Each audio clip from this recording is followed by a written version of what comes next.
दूर दराज से आए हुए मेरे सभी कार्ड होल्डर, डिस्ट्रीब्यूटर, नए मेहमान और नन्हे मुन्ने बच्चे, हमनवा साथी, मंच पर बैठे हुए मेरे सभी सहयोगी लीडर्स, साथियों, मैं कृष्ण पाल मौर्य, ग्राम बंसीपुर, थाना सहजानगर, हाल निवासी स्थान तहसील मिलक, जनपद रामपुर की ओर से और इस आस्था परिवार के पावन मंच की ओर से आप सभी लोगों का बहुत बहुत हार्दिक स्वागत, वंदन और अभिनंदन करता हूँ। साथियों, जैसा कि आप सभी लोगों ने हमारे प्रत्येक लीडर की बात को बारी बारी से सुना, सभी लीडरों ने अपने अपने अनुभव, अपने अपने विचार आप सभी लोगों तक रखे और हमारे प्लानर महोदय ने भी एक लेवल से लेकर के आखिरी लेवल तक का 7 करोड़ का व्यापार बिजनेस शेयर किया। तो दोस्तों, मैं समझता हूँ ये सिस्टम आपको बहुत अच्छे तरीके से समझ में आ चुका होगा कि इस व्यापार में आपको क्या करना है, कितना पैसा यहाँ आपका जाएगा, जो पैसा आपका यहाँ पर जाएगा उसके बदले आपको कई प्रोडक्ट के माध्यम से आपको रिटर्न कर दिया जाएगा और एक डिस्ट्रीब्यूटर कार्ड के माध्यम से आपको 20,000 से ज्यादा के बेनिफिट दिए जाएंगे। सबसे बड़ी बात यह है कि जो हमारी बॉडी है, इस बॉडी की भी हमारी एक सुरक्षा होती है, आपकी सुरक्षा होती है और उससे भी बड़ी बात यह है कि उसी छोटे से अमाउंट को लगाने के बाद आपको यहाँ से करोड़ों रुपए कमाने का एक अवसर मिलता है, एक मौका मिलता है। और मैं समझता हूँ कि अगर हम लोग गरीबी में पैदा हुए हैं तो गरीबी में पैदा होना ना तो हमारा कोई जुर्म था, ना कोई जुर्म है, लेकिन यकीन मानिए दोस्त, गरीब ही बने रहना या गरीबी में ही रह करके जिंदगी छोड़ करके चले जाना हमारा एक बहुत बड़ा दोष होगा और हम आने वाली जनरेशन के प्रति एक बहुत बड़ा अन्याय करने जा रहे हैं। क्योंकि मैं समझता हूँ कि वो कुदरत अगर हमें गरीबी में पैदा करती है तो हर इंसान के लिए, हर इंसान के जीवन में वो कुदरत, वो ईश्वर, वो अल्लाह एक मौका जरूर देता है उसे आगे बढ़ने का। और जब भी वो कुदरत, वो ईश्वर, वो अल्लाह, वो वाहिगुरु जब हमें मौका देता है जीवन में कुछ करने का, तो वो मौका किसी न किसी व्यक्ति के माध्यम से, किसी न किसी इंसान के माध्यम से एक फरिश्ता बना करके हमारे जीवन में भेजा। हमारे वीर आस्था परिवार का एक ऐसा बीज लगाया, एक ऐसा बीज हमारे बीच में दिया, उस बीज के माध्यम से आज ना जाने हजारों लाखों करोड़ों लोग अपने परिवार में एक बहुत बड़ी खुशहाली का आभास कर रहे हैं। हमारे बीज, इस बीज को देने वाले हमारी कंपनी के जनक, कंपनी डायरेक्टर महोदय परम आदरणीय मिस्टर अजय छाबड़ा जी, और उस बीज को जमीन में अंकुरित करने के बाद समय समय पर उसकी खरपतवार को निकाल करके बाहर किया। उस बगिया के मालिक मेरे बिजनेस गुरु आस्था परिवार से double green house achiever mister Daya Shankar Maurya और मेरे दादा गुरु आस्था परिवार से डबल ग्रीन हाउस अचीवर जनाब मोहम्मद दिलशाद साहब, जो कटरा बाजार साहब डिस्ट्रिक्ट कासगंज जिला से हैं। और उस बगिया के एक छोटा सा अंश जिन्होंने अपने परिवार में बीज लगाया, उसको खींच करके धीरे धीरे बड़ा किया। हमारे वीर आज के इस कार्यक्रम के दोनों ही main hero new silver star भाई चंदन कुमार जी और हमारे बीच दूसरे मेन हीरो हमारी आस्था परिवार कंपनी से new golden star mister Rajesh Kumar ji, मैं आप सभी लोगों से सहयोग। और धीरे धीरे जब समय बीता, समय बीतने के बाद में वो व्यक्ति दुनिया छोड़ करके चला गया, वो व्यक्ति, उसकी डेथ हो गई, वो मर गया। और मरने के बाद जब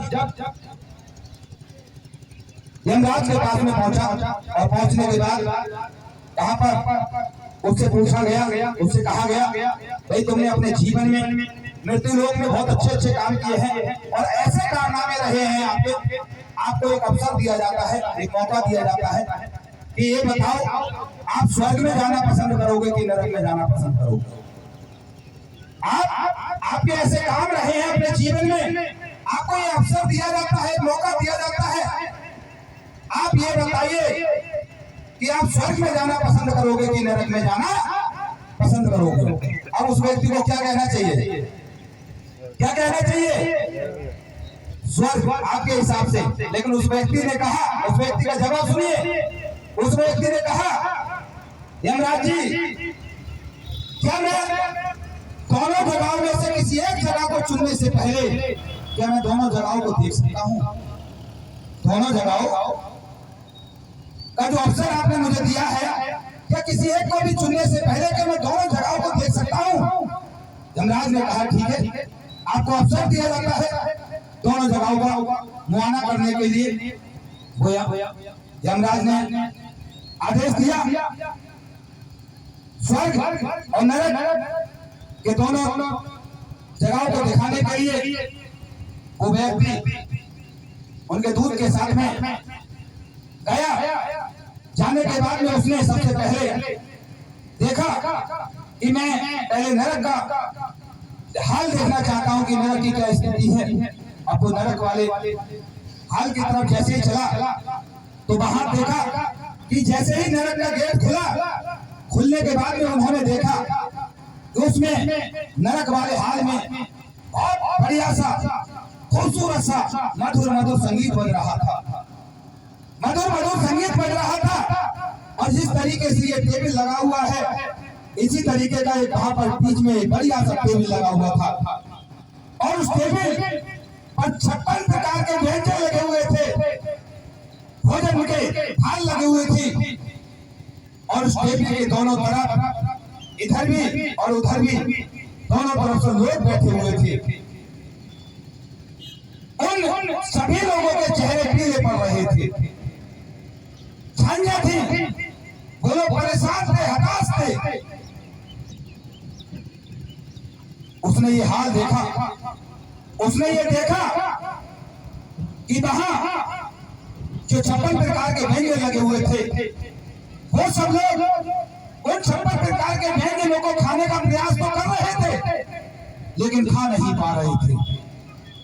क्यों? क्योंकि उन दोनों ही साइड के लोगों के हाथों में 3-3 फीट बड़ी चम्मच बंधी हुई थी। और उनको कहा गया था कि आप हाथ से ही खा सकते हैं। वो लोग जैसे ही उस चम्मच में खाना लेते थे, चम्मच में खाना लिया, 3 फीट बड़ा चम्मच होता है, वो खाना लेते थे। और जैसे ही खाने का प्रयास करते थे, वो उनके मुंह में नहीं जाता था, वो उनके ऐसे मुंह पे आ जाता था। वो चाहकर भी खा नहीं पा रहे थे, परेशान हो गए। और यही कारण था उनके सबके चेहरे पीले पड़ रहे थे। जब ये उसने देखा नजारा, देखने के बाद उसने दूतों से कहा, हमने देख लिया है, अब मुझे स्वर्ग वाला हाल दिखा दीजिए। स्वर्ग वाले हाल में जब वो गया और जैसे ही उसका गेट खुला, और हाल का गेट खुलने के बाद में उसने देखा और पाया कि जैसा मधुर मधुर संगीत नरक वाले हाल में बज रहा था, वैसा ही मधुर मधुर संगीत स्वर्ग वाले हाल में भी बज रहा था। ठीक वैसा ही जैसे इस तरीके से ये टेबल नरक वाले हाल में पड़ी हुई थी, उसी तरीके से वही सेम टेबल स्वर्ग वाले हाल में भी पड़ी हुई थी। जैसे 56 प्रकार के व्यंजन नरक वाले हाल में लगे हुए थे, ठीक उसी तरीके से 56 प्रकार के व्यंजन स्वर्ग वाले हाल में भी लगे हुए थे। उस टेबल के दोनों तरफ जैसे लोग नरक वाले हाल में बैठे हुए थे, वैसे ही लोग स्वर्ग वाले हाल में भी बैठे हुए थे। लेकिन उसने एक बदलाव किया। जैसे नरक वाले हाथ में लोगों के 3 फीट बड़ी चम्मच हाथ में बंधी हुई थी, वैसे ही स्वर्ग वाले हाल में भी लोगों के हाथों में 3-3 फीट बड़ी चम्मच बंधी हुई थी। लेकिन उसने एक बात वहां निराली दी। वहां स्वर्ग वाले हाल में सबके चेहरे खिले हुए थे, सबके चेहरे मुस्कुरा रहे थे, और सभी लोग उस भोजन का आनंद ले रहे थे, और मधुर मधुर संगीत का आनंद ले रहे थे, और स्वर्ग वाले जीवन का आवाज कर रहे थे। और जब उसने देखा तो उसने ये देखा कि वहां पर जो टेबल लगी हुई थी, लोग खाने का जो प्रयास कर रहे थे, वहां पर उसने एक निराला सिस्टम देखा, एक अजीब सिस्टम देखा। स्वर्ग वाले हाल में उसने क्या देखा कि जो व्यक्ति इधर बैठा हुआ था, वो 3 फीट बड़े चम्मच उसके हाथ में बंधी हुई थी, वो चम्मच ऐसे करके भोजन लेता था और लेने के बाद में वो सामने वाले को खिला देता था, और सामने वाला अपने चम्मच में खाना लेता था, वो इधर वाले साइड में सामने वाले को खिला देता था। इससे एक दूसरे के सबके पेट भर रहे थे, सबके चेहरों पर खुशहाली थी, सबके चेहरों पर चमक थी। तो सेम वही बात हमारे स्टेडियम पर लागू होती है। ये सिस्टम यही बात सिखाता है, कर भला तो हो भला।